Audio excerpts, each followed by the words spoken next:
हम आपको बता दें कि यूरोपियन यूनियन में 27 अमीर देश आते हैं। इनकी ईगो इतनी बढ़ चुकी है कि इन लोगों को अब भारत के मसाले मुफ्त में चाहिए।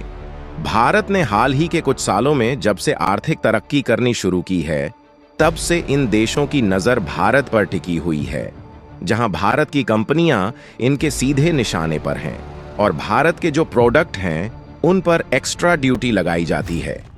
इनके द्वारा भारतीय कंपनियों के प्रोडक्ट पर छोटी छोटी कमियां निकालकर या तो उन्हें रिजेक्ट कर दिया जाता है या फिर उन पर एक्स्ट्रा ड्यूटी इंपोर्ट कर दी जाती है, जिससे इन देशों में भारतीय कंपनियों को अपने सामान बेचने के लिए कई दिक्कतें आती रहती हैं।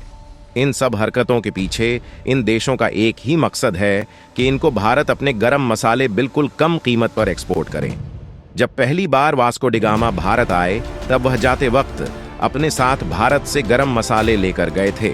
तब से लेकर अब तक यूरोपीय कंट्रीज को भारतीय गरम मसालों की इतनी लत लग चुकी है कि यह लोग इनके बिना अपना खाना तक नहीं पका सकते। लेकिन अब भारत ने इनको सबक सिखाना शुरू कर दिया है और उनकी अकड़ निकालने के लिए इनके खिलाफ एक्शन लेना शुरू कर दिया है। और हाल ही में खबर निकलकर आ रही है कि यूरोपियन यूनियन के लगभग 1500 से ज्यादा आइटम्स पर भारत ने बैन लगा दिया है, जिससे यूरोपियन देशों की नींद उड़ चुकी है। भारत ने कुछ महीनों पहले पूरी दुनिया के लिए चावल एक्सपोर्ट करने से मना कर दिया था, जिससे यूरोपियन देशों को खाने के लाले पड़ गए थे। पूरी खबर क्या है, आइए जानते हैं आज की इस वीडियो में। लेकिन आगे बढ़ने से पहले वीडियो को लाइक करके चैनल को सब्सक्राइब जरूर कर लें। आपके लिए ये बस 1 सेकंड का काम है, लेकिन इससे हमारी काफी बड़ी मदद होती है। जब भारत ने राइस एक्सपोर्ट को बैन किया, तब पूरे यूरोप में फूड प्रोडक्ट को लेकर पैनिक की सीरीज स्टार्ट हो गई थी। लोग सुपरमार्केट में जा रहे थे, राइस के बैग जहां भी उनको मिल रहे थे, लोग जल्दी जल्दी परचेज कर रहे थे और स्टॉक कर रहे थे। उनको पता चल चुका था कि दुनिया के सबसे बड़े राइस के एक्सपोर्टर यानी भारत ने पूरी दुनिया के लिए राइस बैन कर दिए हैं।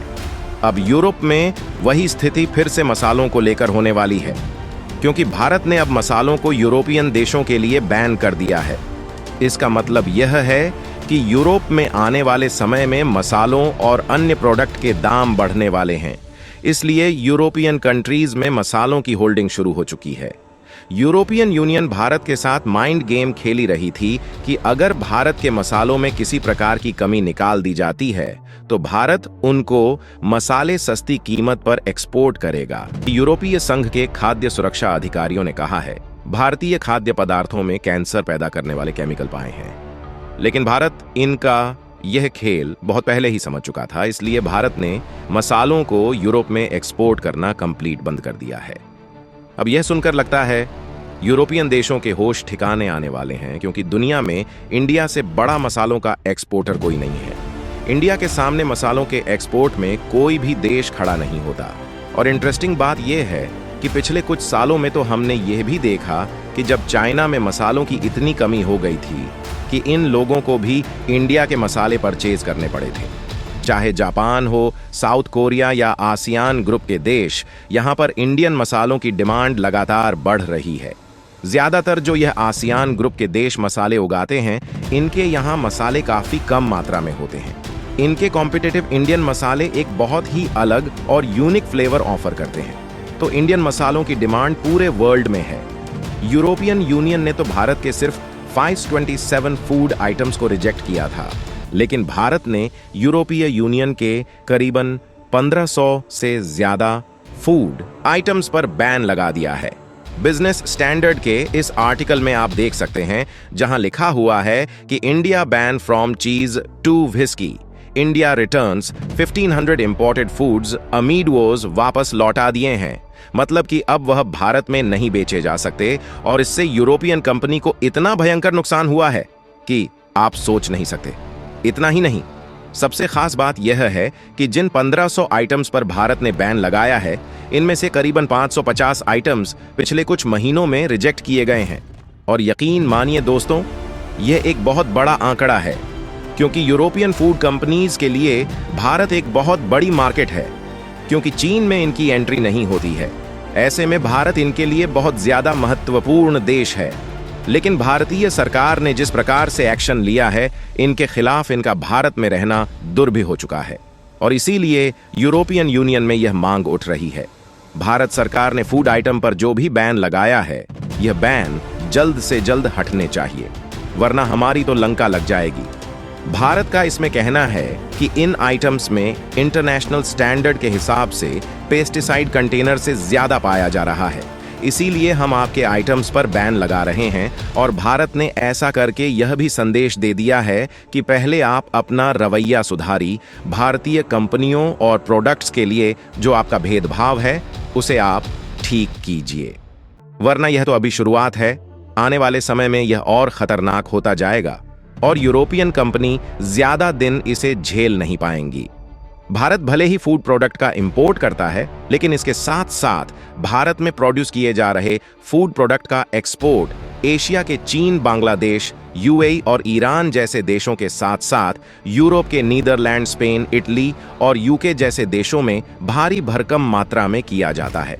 और भारत ने पिछले एक साल में लगभग $55 बिलियन के फूड प्रोडक्ट को इन्हीं देशों में एक्सपोर्ट किया है, जो कि देखा जाए तो भारत के इतिहास में अब तक का सबसे अधिक फूड प्रोडक्ट का एक्सपोर्ट था, जबकि इसे इस साल और भी ज्यादा बढ़ने की उम्मीद बनी हुई है। और पिछले 1-2 सालों में भारत का एक्सपोर्ट तेजी के साथ बढ़ने से भारत की अर्थव्यवस्था भी तेजी के साथ आगे बढ़ रही है। लेकिन यूरोपीय यूनियन देश भारत को आगे बढ़ता हुआ नहीं देखना चाहते, इसलिए भारत के द्वारा इन देशों में जिन फूड प्रोडक्ट का एक्सपोर्ट होता है, उनमें छोटी छोटी कमियां निकालने की कोई कसर नहीं छोड़ते, जिसके कारण कई प्रोडक्ट को रिजेक्ट कर दिया जाता है और जिन प्रोडक्ट को एंट्री मिलती है उनके लिए ज्यादा टैक्स देना पड़ता है। लेकिन जिस रणनीति को यूरोप ने भारत के खिलाफ बनाया, उसी को भारत ने यूरोपीय कंपनी पर खुद इंपोर्ट कर दिया, जिससे भारत का तो कम नुकसान हुआ है, लेकिन उससे ज्यादा नुकसान यूरोपीय कंपनियां का हुआ है। और जब भारत ने यूरोपीय कंपनियों को रिजेक्ट करके उन्हें वापस यूरोप के पास भेज दिया है, तो यह कंपनियां यूरोपीय यूनियन से रिक्वेस्ट कर रही हैं कि उनको किसी न किसी तरीके से भारत में एंट्री दिलाई जाए। और यूरोपियन यूनियन भारत के पास आया, लेकिन भारत ने सीधे मना कर दिया और भारत ने बता दिया कि पहले आप अपना रवैया सुधारी, जो भारतीय कंपनियों के साथ भेदभाव है उसको दूर कीजिए। उसके बाद ही भारत में पहले जैसे प्रोडक्ट की एंट्री मिलती थी उस तरह एंट्री मिल पाएगी। और भारत ने सीधा बता दिया कि यह तो अभी शुरुआत है और आगे चलकर यह मुद्दा और भी ज्यादा बड़ा हो सकता है। यहाँ तक कि यह मुद्दा इतना बड़ा है कि भारत और यूरोपीय यूनियन के बीच जो फ्री ट्रेड एग्रीमेंट होने वाला था, जिससे भारत के लिए यूरोप का मार्केट और यूरोप के लिए भारत का मार्केट खुलने वाला था, उसमें भी रोक टोक होना शुरू हो चुकी।